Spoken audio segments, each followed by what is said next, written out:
won't harm you with words from my mouth, 'cause I love you. It is His will that every need be supplied. You are important to me. I need you to survive. Hi, villagers. Now that you've been introduced to the Extended Village, you know what it's about, and you've taken a look at our blueprint on how we created a healthy village over time, now it's time to meet some of the villagers, part 1. Let's get started with our introductions. Meet Jonathan. His role in the village is that he is young and fearless. He's wise beyond his years, he's a master negotiator, and he remembers all the details of everyone, so he's a best friend to everyone. He is one in the village that has achieved wisdom status as a young person. From his teen years, he was fascinated with the world of trading and investments, so he positioned himself to become a trader, and he has been that for years. For fun, he loves to play basketball. So for me, I think when I began honoring God's principles and His 10 Commandments and really just following God for my life, that began late 8th grade, so about, I don't know, what is that, 12, 13 years old, early high school, so freshman year.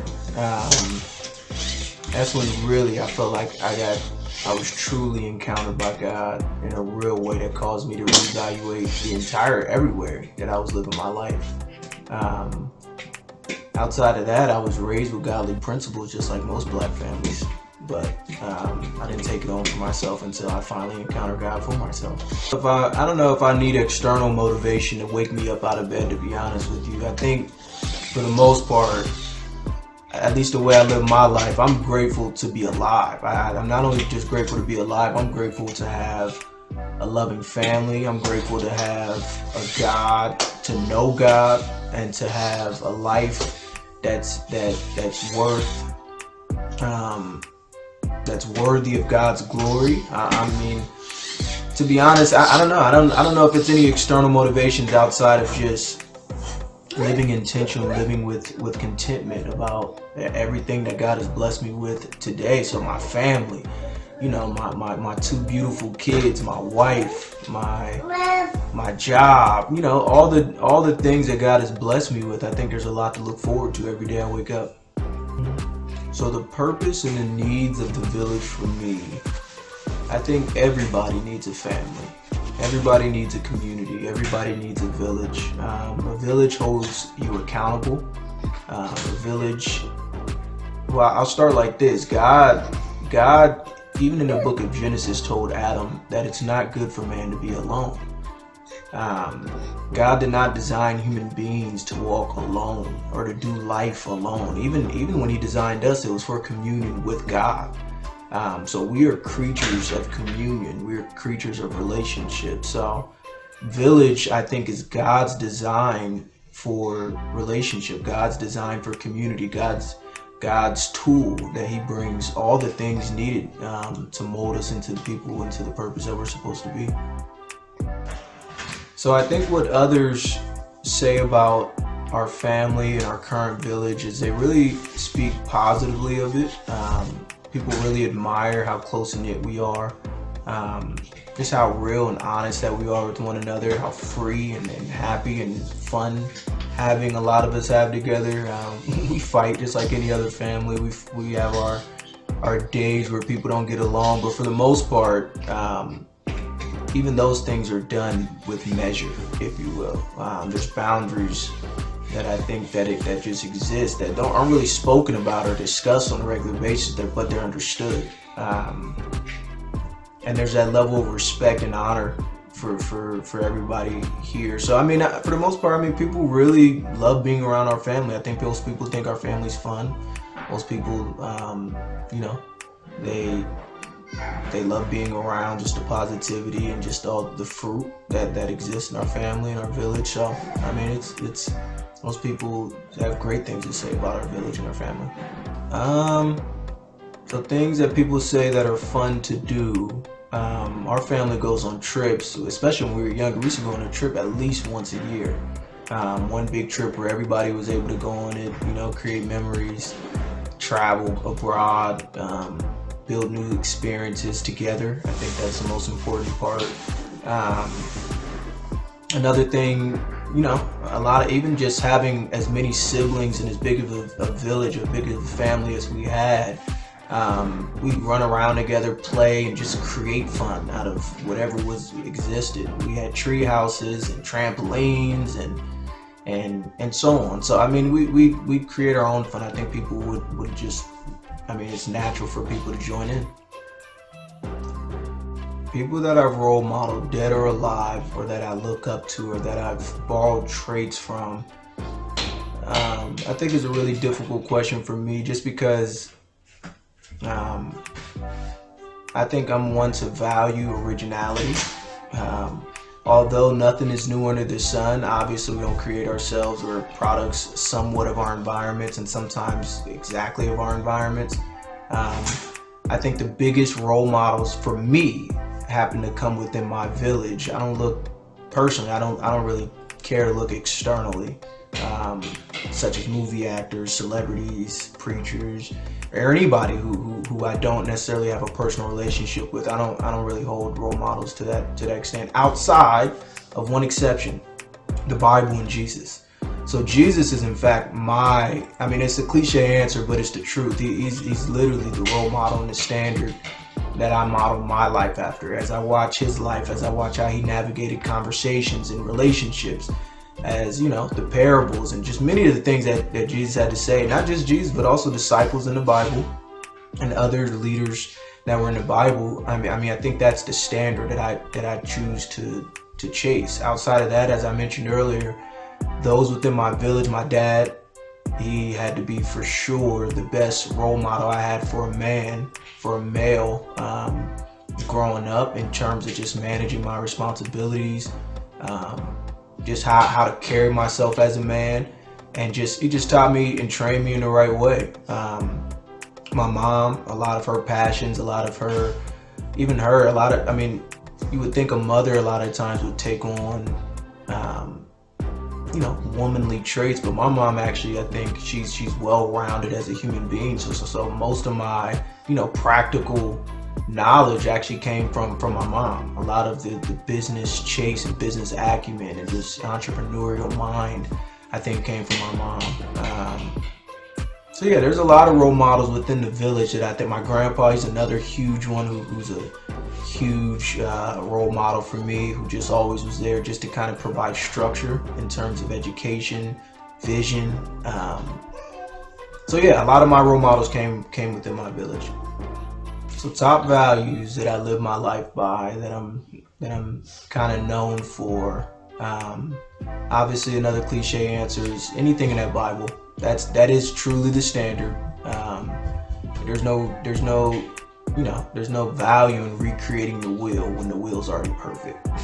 So that standard is anything there. I think that's my model of what I live my life by. Things that I'm known for saying is just making sure you see the big picture and seeing a larger perspective. A lot of times in life, we as human beings can get very zoomed in to our situations. People living in survival, whether just going through life, like money issues and marital issues or relational issues, or all the different things that life throws at you, life, death, and just all the different things. I think as human beings with that's full of emotions and stress and just finite creatures, we can zoom way into our situations, which allows us to, most of the time, we don't make either wise or well thought out decisions. So if you're able to take a step back and kind of see, really from God's view, God sees a big picture. He sees more clearly than us all. if you take a step back, I think a lot of the times it's much easier to kind of, self-control, discipline yourself, make a wiser choice. A lot of times you hear practically just, sleep on it before making decisions. So I think perspective is just a huge thing that I say. Just don't be so zoomed in. Take a step back before kind of making decisions in life. That's one of them. And then my favorite one, which actually I wish I was wearing a chain, but I have a chain that actually has scripture. Matthew 7:20. A tree is known by its fruit. So that's it. A lot of us like to do a lot of talking. I don't want to be one known for just my words or many words, or be one of many words.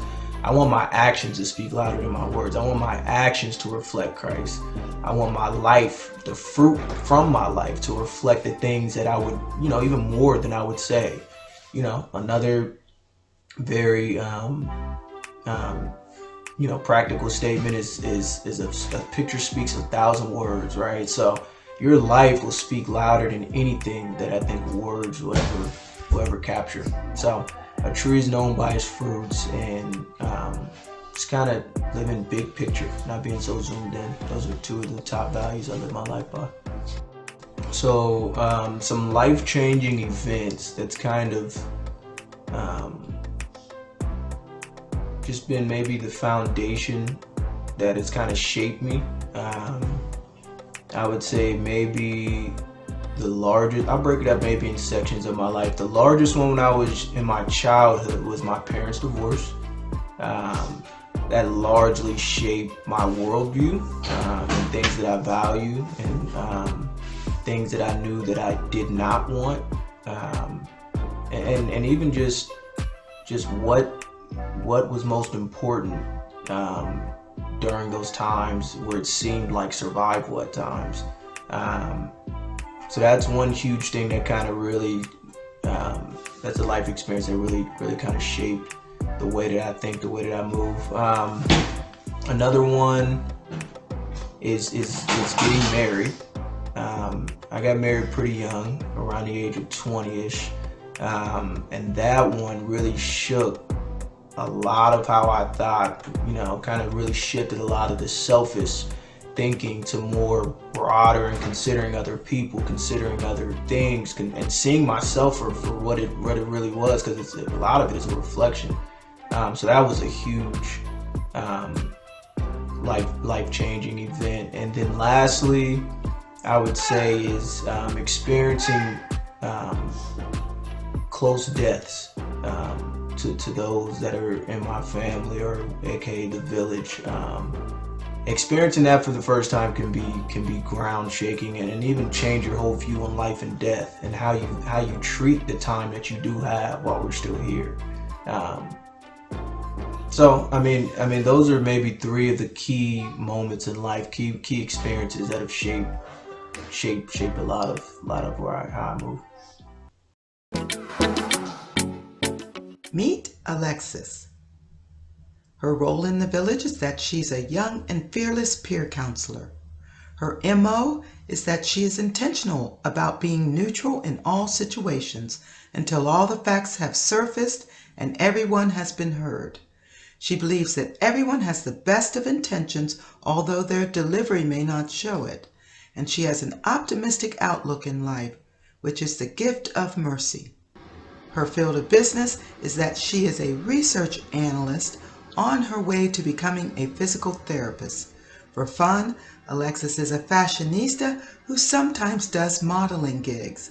She loves to travel, and she's a playful soul who leads the dance events in the village and even has a few pranks up her sleeve. Hi, my name is Alexis. I'll say at 12 years old is when I first started accepting God in my life and this principle, but I didn't really, I'll say I applied it to my life at that age, but I didn't really understand it and apply it until I was in college. I think what I love most about my village, or this village, according to me, is the love and the support. I'll say that I've noticed the huge difference between this village and other villages is that despite our mistakes or anything that we do, we're still there for each other, we're still present. as well as supporting one another and guiding each other in love. So I'll say that probably is what stands out the most for me. And just being able to have people to depend on always. I will say a lot of people I've came across have said with the way I carry myself or the way I speak, or just certain attributes that I carry in my different relationships, they have told me they can tell like my village is very present in my life and I've been brought up in a respectful way. According to like my village as a whole, I will say I've heard you guys are so loving, you guys always provide grace, you guys are always with each other, you always show up. I mean, there's just a number of things, to be honest. I'll say more so goes along with people I've associated my personality or the way I carry myself or the way I handle things with my village. I'll say currently, in my life currently, what drives me to get up in the morning is wanting my passion for other people, my heart for helping other people, and just wanting to like be present for other people, be supportive, and just it doesn't matter what department in their life or what journey they're on, just being able to be there and support them and guide them and advise them. I'll say that pretty much drives me right now, as well as wanting a relationship with God, or a better relationship. That drives me too. And then my family. Now, would you say that... And traveling. Oh, and traveling. Okay. Yes, to a certain extent with the way I look at it. I look at my career right now currently as getting me to the next step. So because it's getting me to that next step, it is, on the other hand, driving me to that point and helping me out with that purpose. But I am a research assistant in neonatal. And this job has been a blessing because it's put me in the position to make many connections as well as learn leadership, or become better in my leadership trait, being a leader. It's provided many opportunities where I can just grow as a person and grow my heart for other people, and kind of help other people and advise other people just due to my experiences in life. So yeah, I'll say this is like a huge stepping stone to help with my purpose. Sometimes I actually don't look at people. Sometimes I learn through my experiences. I'll mention the people I admired as well as grabbed certain traits from and grabbed certain expertise from, in which molded me as a person.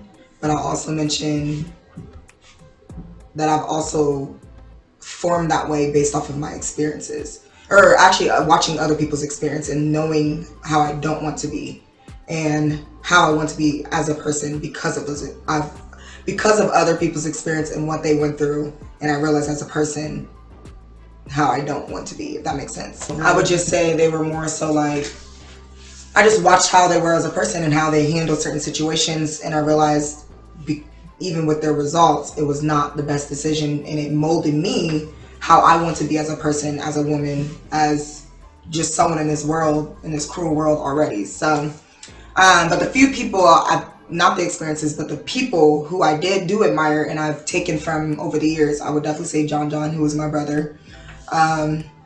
He kind of placed himself in my life as like my father, but brother, almost in the same role. And just the way he maneuvers through his life, maneuvers through decisions that he makes, through his relationships, just such things as that. I've grabbed certain points from, or I've taken certain things from his life and added it to mine just because it resulted in better experiences and decisions. So another person I would say was a role model to me. Mine is more like the type of person. I don't really have role models. Okay. It's more like I'm just grabbing from what, how they decided to handle themselves, the traits they decided to use in those situations. Like, I don't really Situational. have like role models to mention. I only have very few I can count on my hand, probably one hand. But like, I've been molded from just watching other people's experiences and how they decided to maneuver through those experiences, and it just didn't result in the way that it probably they wanted it to or should have. And I learned from that.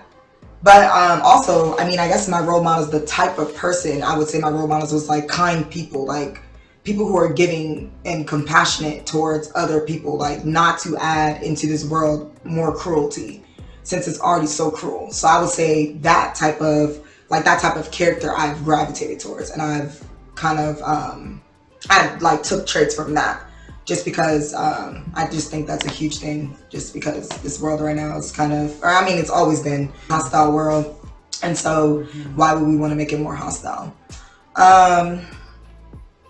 Yeah, I mean, I guess another person that was a role model in my life was the first lady at my first church in Florida. I love the way she's very real. She's a Christian woman, but she's also very real. Like, she's just honest and blunt, and she was also very kind and soft and graceful. And I really like those traits. So those are some other things. I admire that about her. So that's kind of how I want to form myself in that way. Another type of person, I love graceful people, or not graceful people, soft people. I love soft, kind-hearted type of people, and I admire people like that. I won't name every event that happened in my life that caused some shaping, but I will name a few. My brother and sister passing 6 months apart, that definitely shaped my life in a different way. I definitely became more, I definitely saw the world, honestly, just in a different way. Just now I can relate to other people when it comes to death. And so now when I talk to other people, I kind of advise them on how they can cope now. And of course, without those experiences, I would never be able to advise other people, because I've never experienced death before until those moments. So, and then I become more loving towards my siblings, I would say. And we're just a little bit more vulnerable with each other, me and my siblings. Vulnerability is like a huge thing that's not in my family. So I'll say after those events, I became more vulnerable. My family became more vulnerable with each other. We're more comfortable sharing feelings with each other, because now it's gotten to a point where, you know, you never know where life might take you, and you never know what could happen. Tomorrow's not promised. So a good event that happened in my life that changed my life was my job, because that was when me and God had like a connection. So in all these experiences, honestly, all my traumatic experiences, God met me. And I'll say that definitely changed the course of my life every single time he met me, just because it forced me to get closer to him, one, and then number two, it forced me to drop out of situations I didn't need to be in, and just it reminded me of his love and how dependable he is and consistent he is, how he continues to try to grab you no matter where you are, no matter what you do. So those experiences definitely shaped me, just because when you have God, you become a better person automatically. So, because you're going according to his journey, not your own. I think I'm a very balanced person. There's a lot of situations where you could take a side, and like, or someone might be completely wrong or someone might be completely right. And I think I'm very like, I like everyone to feel loved no matter what. And I like everyone to feel supported no matter what. And I think I keep the balance, just making sure that people feel like they matter still. They've been heard. I think I defend people who don't know how to defend themselves. I speak for them in a way where I just want them to be heard, and I don't want them to feel like they're left out. I play the protector role. I think I also play the type of person who advises others. There's been many, like a peer counselor. Yeah, like I guess like a peer counselor. There's been many situations where I had to advise other people in my family. So I think I play that role as well. The fashionista. I'm the fashionista of the family. So there's that. But I think I play that role. I think I play the role of someone you can look up to for the most part. Just You know, like someone who has their life pretty in control and just tries to, I don't know, I guess make better decisions or own up to their decisions, take accountability. I think I play a role where you can look up to. So I've had a lot of people who came into the village kind of take from my life whenever they take, and you know, so yeah. I grew up with this village my entire life. So I mean, I feel like we've all learned with each other. I don't have had the same kind of viewpoint as the village my entire life because we grew up with each other. We whenever we grew from that point before, now we're all at the same point now. So it's an incremental growth, gradual growth, the same thing. But yeah, I would say, I think we all learned together. I would say if you guys were to teach people, and I would say I think you guys should teach love for one. I think that changes so much. Just adding love in anything that you do, being more soft, nurturing. Yeah. Grace, like teaching grace, to give grace to yourself and to give grace to other people. Yeah. And what would I want you guys to stop doing? I would say gossiping. There's ways to control a situation without it being in everybody's mouth and talked about in a very disrespectful way or in a way that hurts someone else or makes them feel lower than. Yeah. I feel like you can help someone while still giving them grace and making them feel loved. Yeah. And I feel like and then I just feel like I don't know, just having better communication, to be honest. I would say better communication, not assumptions, no judgment, and just creating a safe space. That's a big thing. For the form, I would say it depends on the situation. So like if it's something private or something with an individual person, I would say pull them aside and talk to them. But not in a way that's forceful. I would do it in a way that's, I don't know, open, like a little bit more open, not as forceful, I guess. Yeah. But I mean, it just depends on what's going on, because if it's something like that's gonna hurt their life, then it's more like, hey, like there's different ways you can go about it. You can, hey, let's go get some food, and then just start to talk about it, like, but not talk about it in a way that's like, this was my agenda the entire time, but more like, how are you doing as a person? Like, how are you mentally? How are you emotionally? And then diving into, and then just always coming with love and not like judgment or like anger, such things as that. And then for big things, depending on how wide it's spread in the family, I would say like family meetings I've noticed that we've had has helped certain people. Thank you, Alexis. This is Alexis. Meet Savannah. Her role in the village is that she's young and fearless and helpful. Not many people understand the role of helps and being full of service, but she does it with simplicity. Her MO is that she's a caring soul and she's uncompromising. Her field of business is that she majors in physical therapy. College in progress.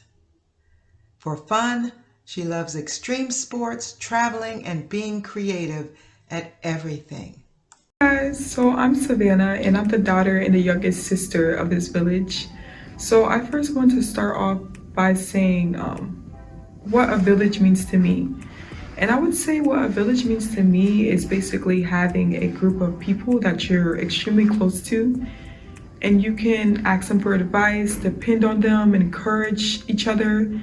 Also, I would say the biggest thing, the most important thing to do with this village is also to pray with each other as well. Just going through life with each other, and even when you're at your lowest point in life, you can resort to this village and they can help you in any way that they can. So just having them as a support system. And my favorite village activity, I would say, I don't really have a favorite village activity. I do just want to say that my family, within our village, we have this huge group chat. And whenever one of us wants to do something, experience something new, we would text in this group chat and see who wants to come. And it could we like to go see lights or experience a new restaurant or some new event in the city. And that is my favorite village activity basically, is just experiencing new things in the city with my village. Because just having my first time experience with my family is just very rewarding to me. What do I hear others saying about our village? I would say that I hear that they say that we're encouraging, that we're a family of God, and that we're very, very close to each other, and which is true. My top values for life, I would say my top value is God first, and then my family, and then I value saying I love you to my family, because you never know when you're going to lose them or when you're last time seeing them. So I always make it a goal to say I love you before I depart ways with my family. The top people that I admire, I would say, is my parents. Definitely my parents. My mom, she's very encouraging. She helps in any way that she can. She's very adventurous, which is also the number one thing that I admire, because even when she's going through things in life, she still makes it a goal to put on her workout clothes and asks us to play tennis with her. And I just think that basically highlights, despite what you're going through in life, you should still make it a goal to go out there and keep moving and just appreciate everything that is around you, and appreciate spending time with family and spending time with the close people that's around you. And also my father, I also admire him because he's very big on giving advice. He also likes helping as well. He's very big on giving advice. If you're having trouble in life and you just need direction, you go to him, and he just takes his time to talk to you and figuring out what's going on in your life and just trying to give you the best advice. So I admire both of my parents a lot. Okay, so my biggest life lesson that I've learned is to stop worrying. That's the main thing that I do. I worry a lot, and I just realized it only just makes it worse, because no matter, even if something bad is happening in your life, it's going to happen. You just have to go through it and just take time to think and figure out a solution on how to fix it. And if you can't fix it, you just have to go through it and figure out, basically just learn from your mistakes. So worrying will only make you feel worse about it, and that's just not a great feeling. So that's my biggest life lesson, is to stop worrying. And it was nice meeting you guys, and I look forward to more videos. Meet Miss Cynthia. Her role in the village is an elder and gatekeeper. She's an expert senior IT data professional in her field of business. She's a teacher extraordinaire. She's multi-trained, multi-talented, and multi-gifted. And for fun, she loves to be creative building things. She loves tennis, power walks, and volleyball. Hi, most people call me Miss Cynthia. As you can see, I am the creator of this channel and an elder in the extended village. I remember when our village first got started. There were lots of contention and stepping on each other's toes going on, but after deliberate efforts of pure-hearted villagers and over time, I got to see us become a well-oiled machine, and it was a wonderful process to watch unfold. I was about 21 years old when I first started tuning in, listening, adopting, and honoring the 10 Commandments and the Beatitudes found in Matthew 5. That's also when I first learned about the Golden Rule, to love your neighbor as yourself, and the meaning of agape love as described in 1 Corinthians 13. It changed my life when I read that scripture. I mean, we vicariously and casually pick up tidbits of knowledge from our parental teachings and upbringing, but we don't always know what to apply to everyday life because we didn't make that connection as to what's solid enough to live our life or what ties back to the godly principles in the Bible that works for all times and all seasons. The village to me is a place of safety. a safe place to grow, like being part of a community that watches out for one another. We'll come to each other's aid when someone in the village falls into trouble, a place from which to launch our purpose in the earth, our work, our careers, and our businesses. I mean, if we can get our piece of the pie, then we can win at the game of life. I think we all want to be a part of a village like that. But we don't always know how to build a village to function in that way. That's why I created this channel, to share our version of what it took to create a healthy village. The parts that I love the most about the village is how we've evolved into a well-oiled machine. Everyone over time decided to adopt Bible principles. Each person in the village, I call them the villagers, has their own unique obligations to the village. In other words, how they contribute in their role and their purpose. Like some of the other elders will take someone into their home when the other elder gets weak, all for the purpose of training and teaching to help villagers develop more deeply, to set them on a good path and to help them stabilize their life so that they can continue on living a good life. I value that the most about our village. Each villager has adopted the principle of level setting with each other, which just simply means to speak the truth in love. And most of us now can open ourselves up to hear each other out without fighting, because we've learned to sort the mail and separate the meat from the bone. And as a result of following Bible principles, I've seen everyone grow exponentially. What a sight to behold. That's the best part about the village to me, other than the activities we do together. Now, everyone loves good vacations and recreational activities. One of the recreational activities that I am very deliberate about making sure goes well is that I would build kid gathering places in and around the home. So no matter how old they would get, they couldn't wait to come home for the holidays. I would set up a tent for graduation events, attend the kids' birthday parties and sporting events, cooking meals together. Home is where all the life-changing heart talks go down. Home is where we came up with these interactive exercises for the young people to practice life skills. Home is where we made up kid businesses like a lemonade stand, making and selling jewelry, creating a dog walking business, learning new skills of our hairstyling and other life skills. My favorite recreational activity was working together on drawing and building a tree house, and spaces where I could interact with my grandchildren in playful and imaginary ways. These activities built a lifetime of memories and stories that knitted all of our hearts together. I feel like if I could somehow build it, they would come, and they did.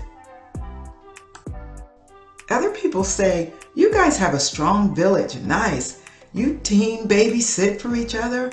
The iron sharpening iron process goes on where you can have a verbal fight, hear each other out, and make up in the same hour without killing each other. How does that work?" My top values in life are, 1, that I learn to live in harmony with the world around me as much as possible. I don't try to be willfully contrary just because I can argue with the best of them.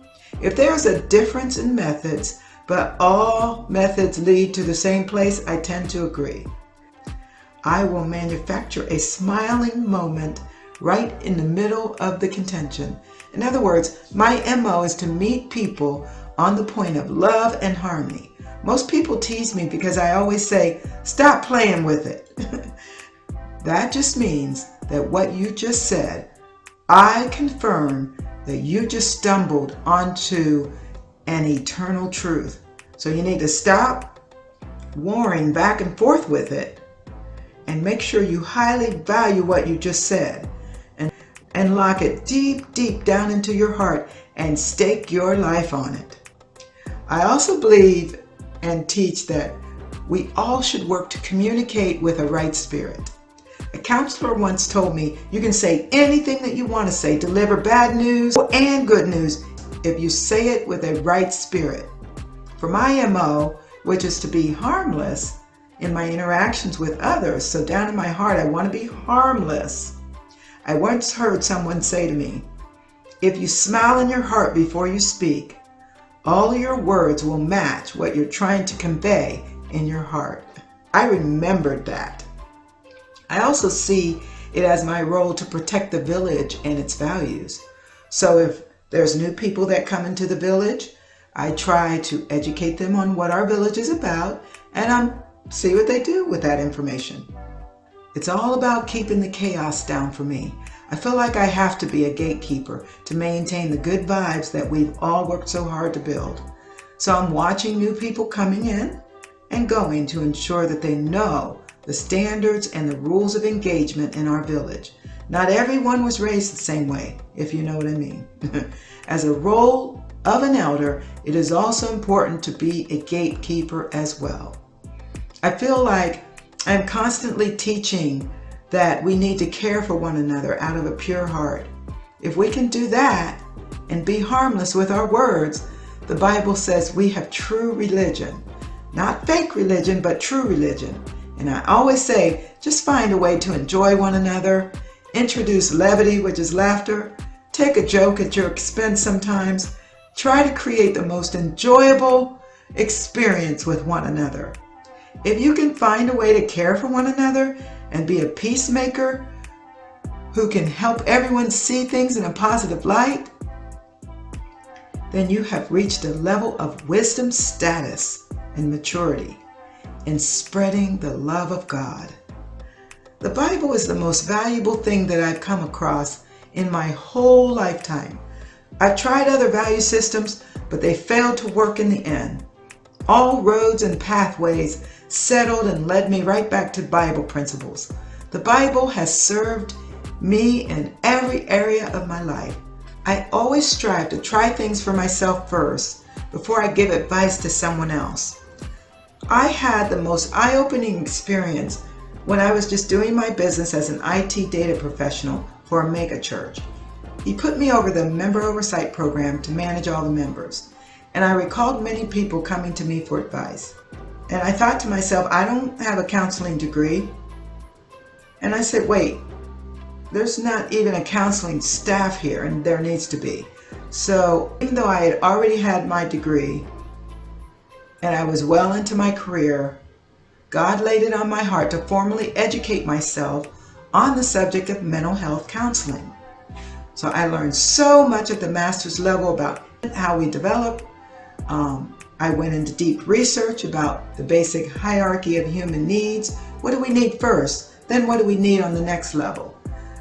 I learned about the top 5 reasons for divorce, to manage how we interact with others so that we can avoid divorce. I learned about effective communication styles, and I understood all the theories that were out there on how they addressed issues that are common to mankind. It was such an enlightening period for me during all of that research. I could see that all the good methodologies were rooted in Bible principles. First, I apply them to myself.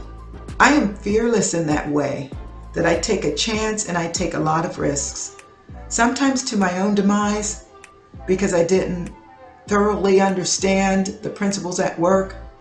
I don't ever position myself to say that I know everything, but I just know what I know.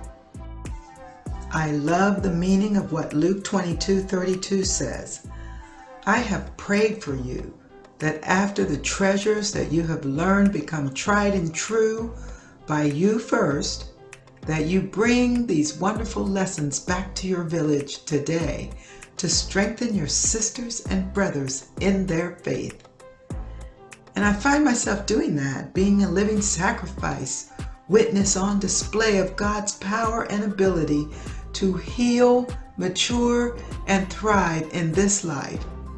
His goodness keeps rewarding me with lots of kingdom benefits. I mean, God has blessed me with so many things, like problems that just fell off my radar, insight, peace, rest, sound mind, and creativity. I mean, I have so many ideas that I have to pick and choose to do one enjoyable business at a time. Now that's God's definition of wealth and boundless creativity. And my greatest joy in life is to help others find their purpose and to abound to greatness as well. So who are the top people that I admire and who has shaped me? The first person that has shaped my life was Sojourner Truth, because she carried all the tools she needed on her back and went out the door suited and booted to do what she had to do each day.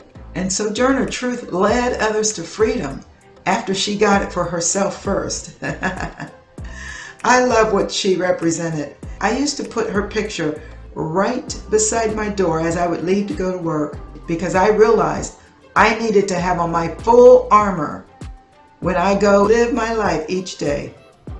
That picture was a great reminder as I walked out the door.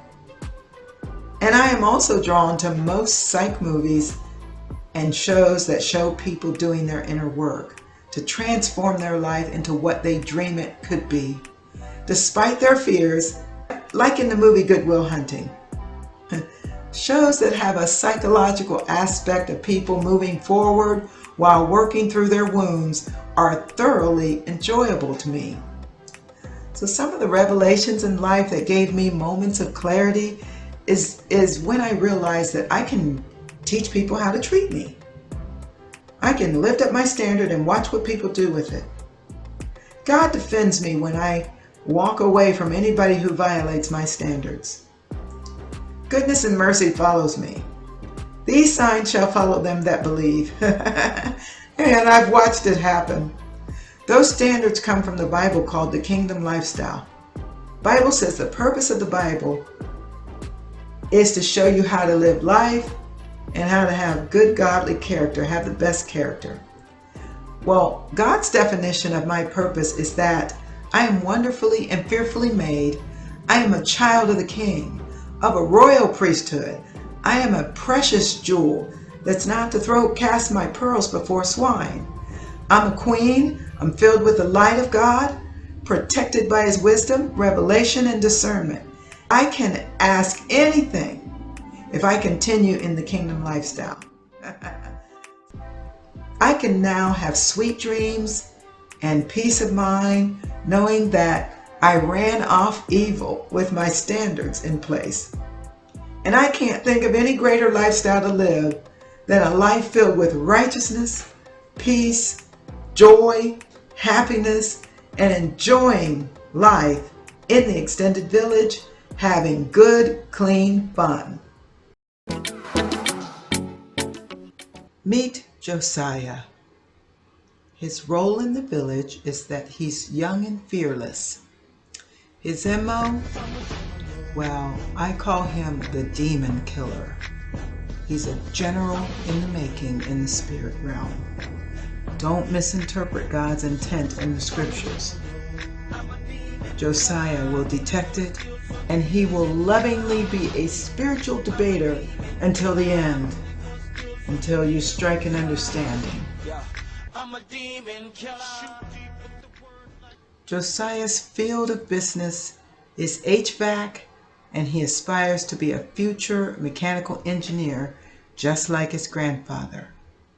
For fun, Joe likes to tinker with things and to enjoy his VR gaming like most males.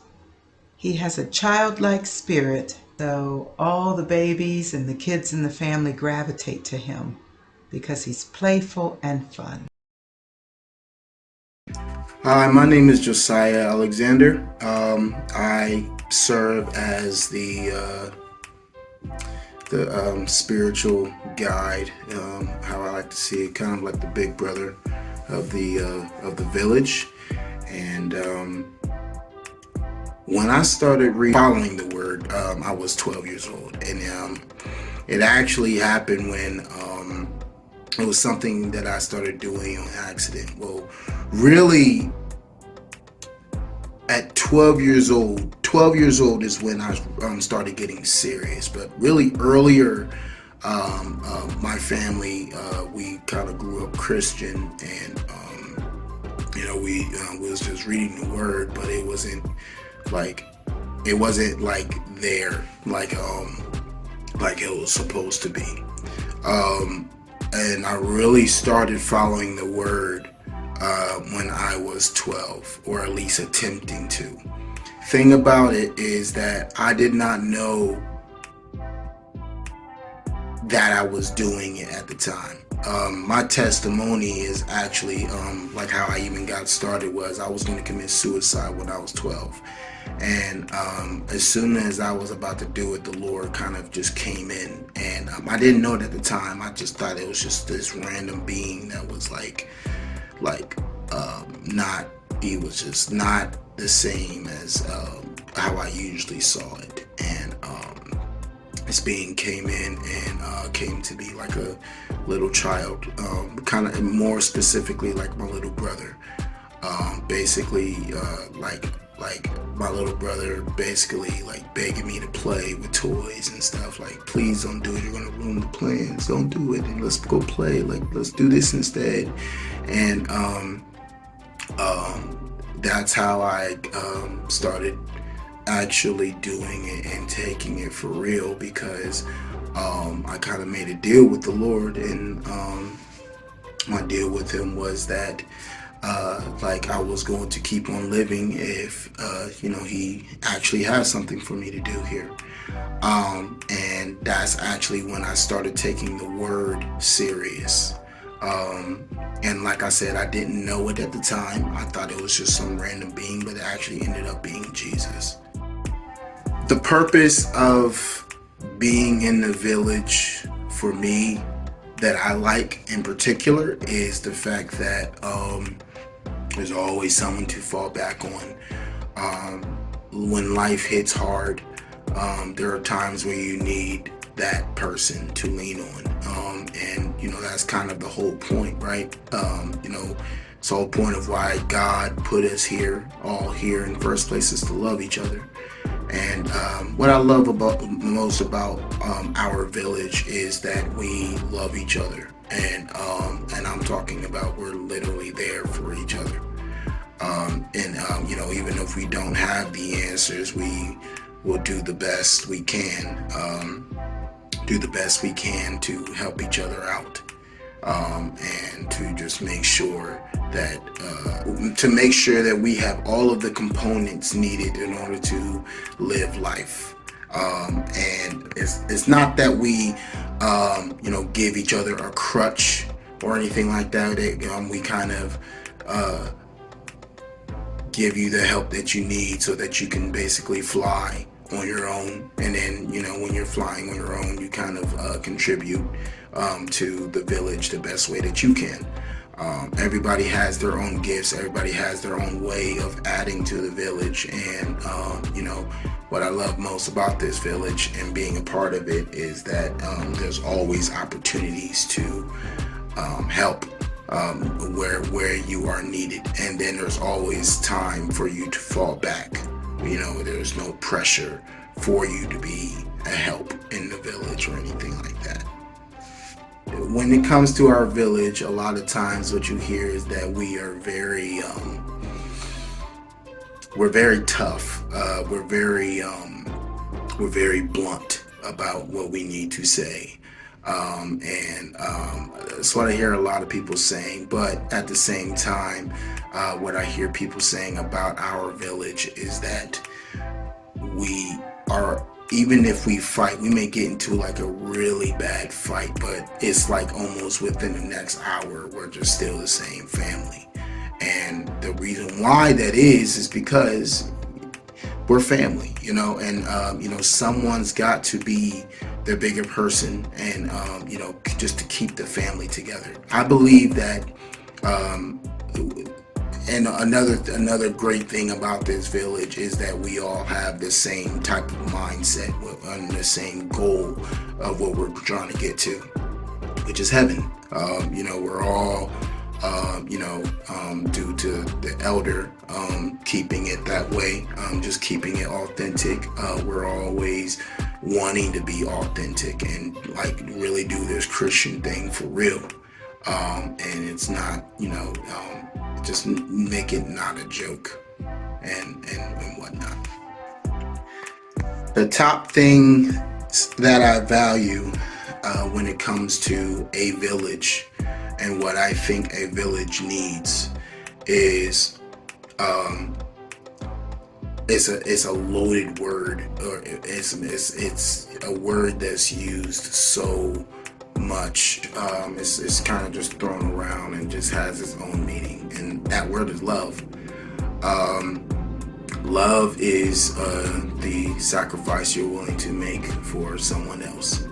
And that's just a very simple definition of it. That's one of the things that I think a village should have, and love is demonstrated, not said. If you say I love somebody and it's followed after an action, it actually has more meaning than the usual word.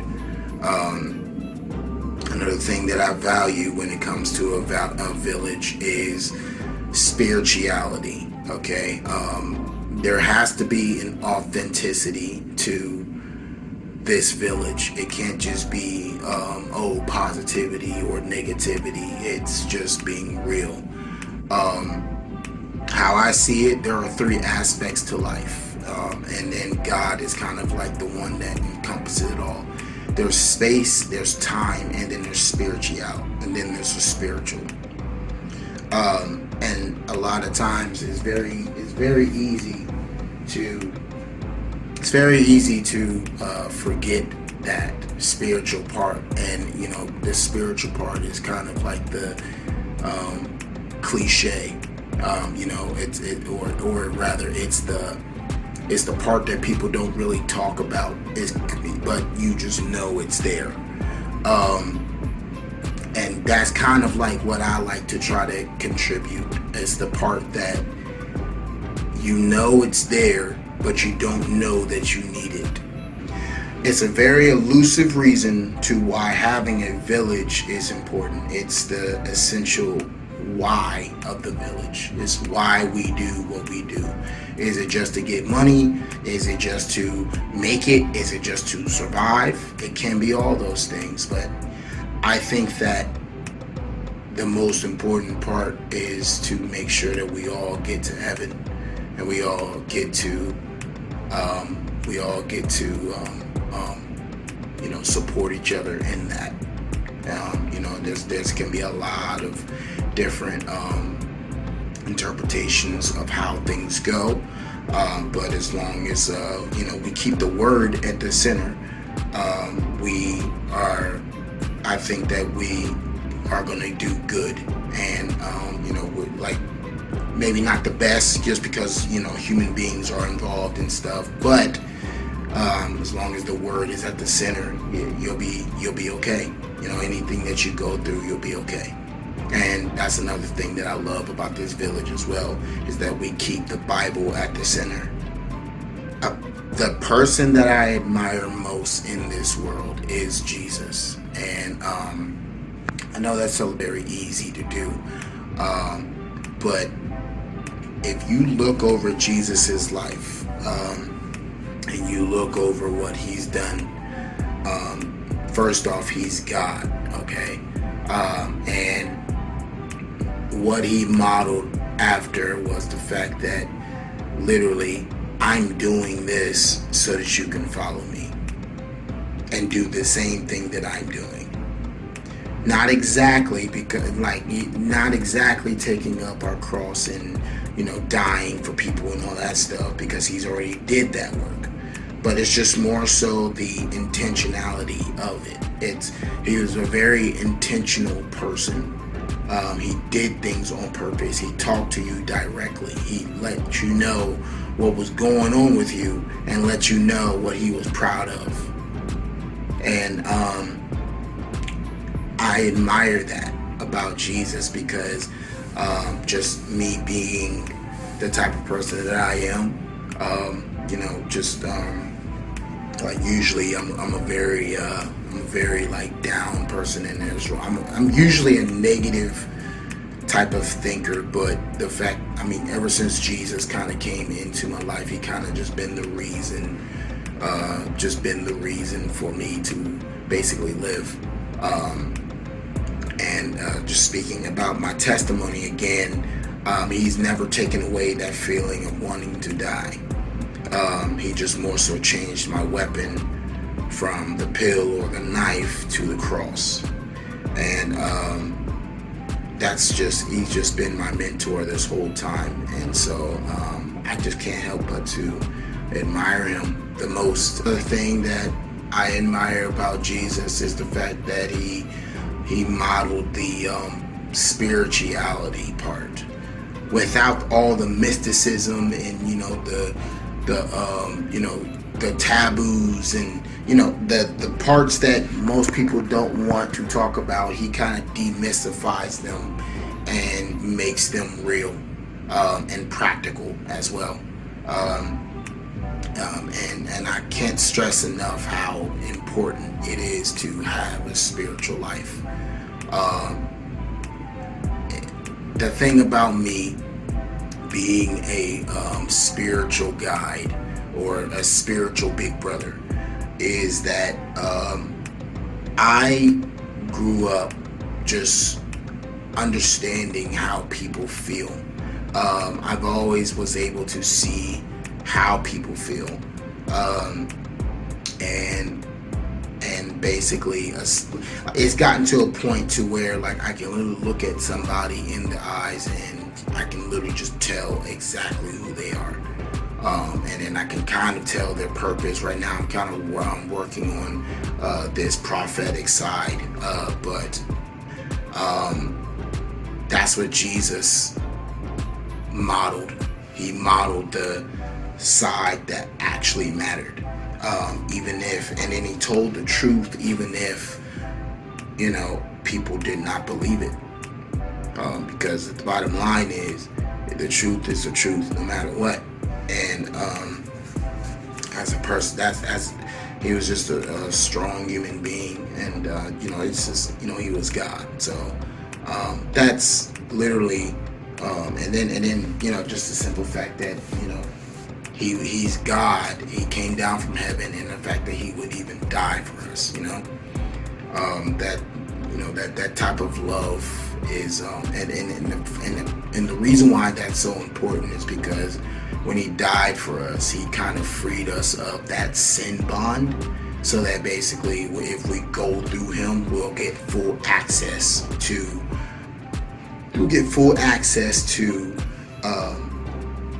our potential as human beings. And that's why I just admire most about him. Speaking of Jesus, the two biggest lessons that I've learned in life is that death is the key. Death is the key. And the second one is, and to just be yourself. Thing is, those things kind of clash if you really know the definition of, death and then, being yourself. Those things kind of clash. But just like Jesus said, if you lose your life through him, you will gain it. But if you live your life, if you don't lose your life and you want to live, you will die. And what that's essentially saying is that basically the more that you be of service, the more that you sacrifice for people, the more of yourself, the better of yourself you will become.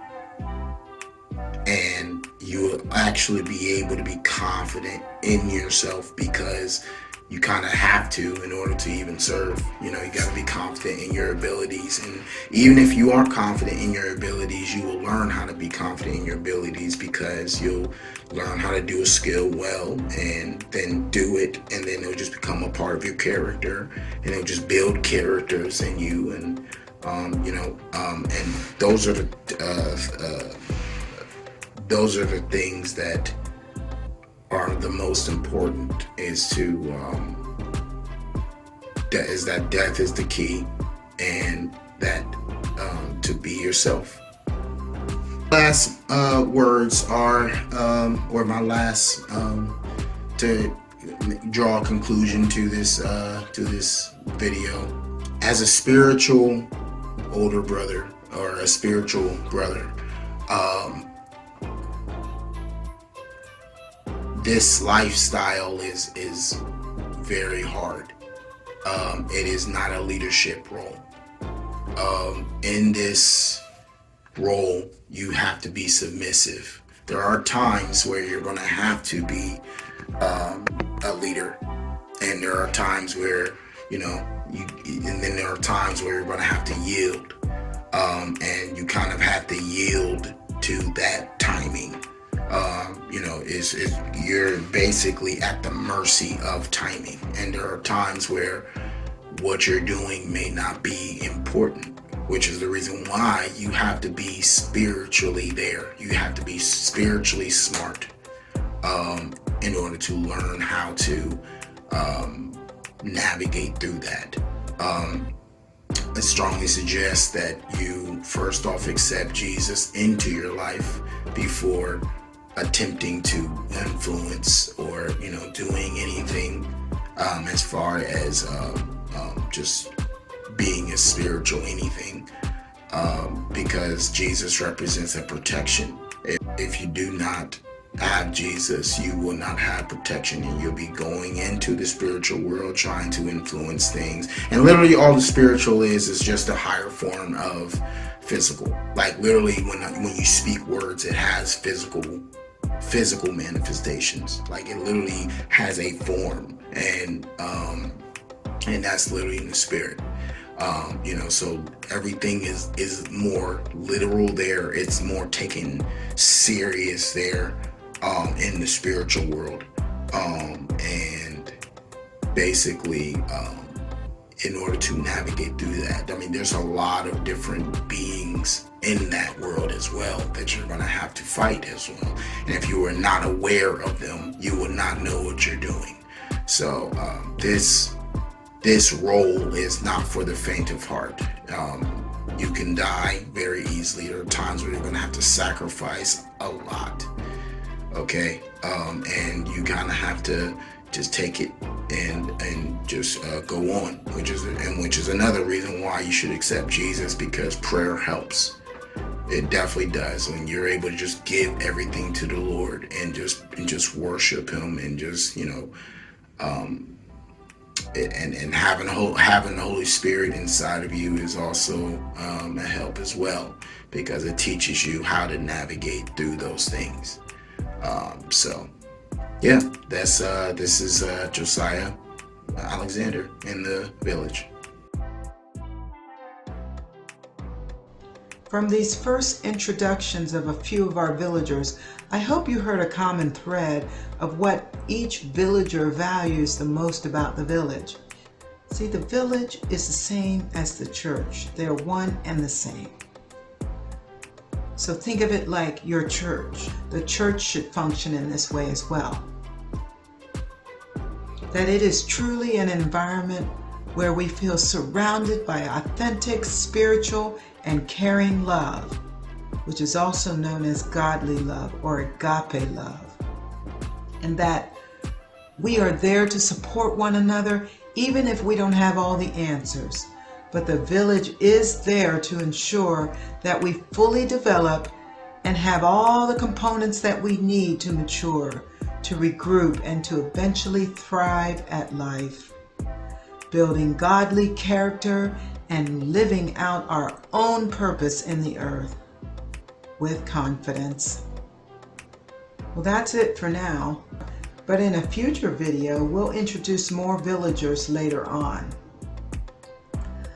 But the next few videos, we're going to get into the current topics that are going on in the village.